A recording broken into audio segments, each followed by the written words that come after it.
It is a few months to the 2026 general elections.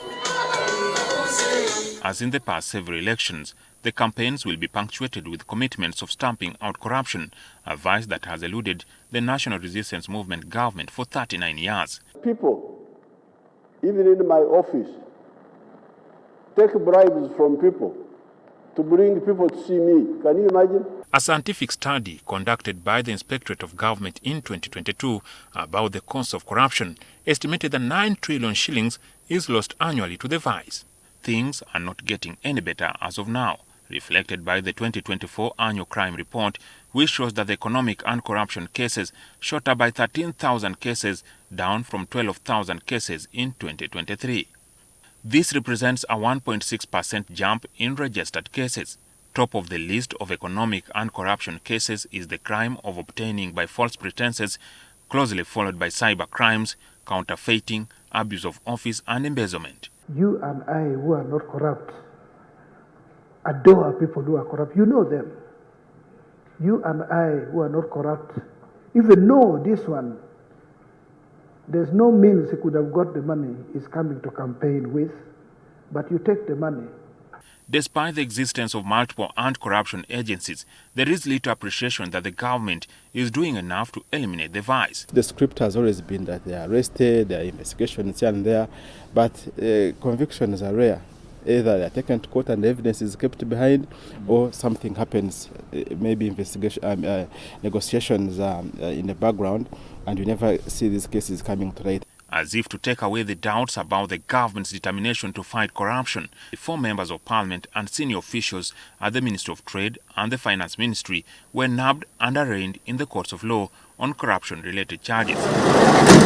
President Museveni triggered the arrest after he signaled at the 2024 State of the Nation address that a section of the members of parliament on the CID radar influenced the national budget processes by including their shares in exchange for defending increased budgets for the government agencies. What I cannot tolerate is like this question of saying,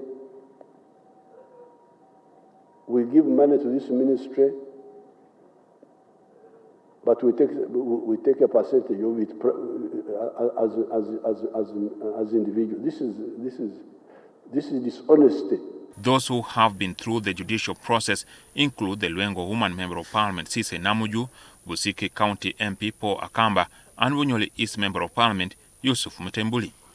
Within this period, the Igara West Member of Parliament Michael Mawanda and Elgon MP Ignatius Wamkuyu Mudimi were arrested, as well as the officials at the Trade Ministry, for the diversion of government funds meant for compensation of cooperatives for war claims.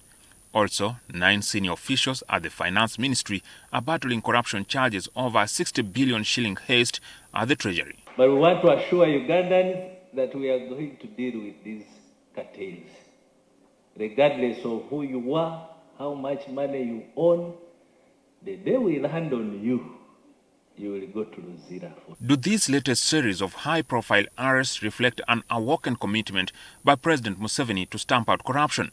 A chorus answer by anti-corruption crusaders is that the talk about corruption fight by the government is a joke. So the question is, if we have institutions, why do we have the president first come in and tell them what to do? For me, I think that is really that is really a very big problem that we need to address. If we have institutions, then they should be mandated. They should have the autonomy, they should have the resources to do investigations on their own. Why should there be someone telling them, go here, go there? That points to a very big problem. So I think it's high time Ugandans realize that it's not this government that will fight corruption. No, it's them. Maybe through those protests, maybe through these demands and making sure these people that are stealing money don't get peace. In the second part of this story, the anti-corruption crusaders explain why the National Resistance Movement government cannot go hard on the corrupt, but they also suggest what it will take to reverse the situation.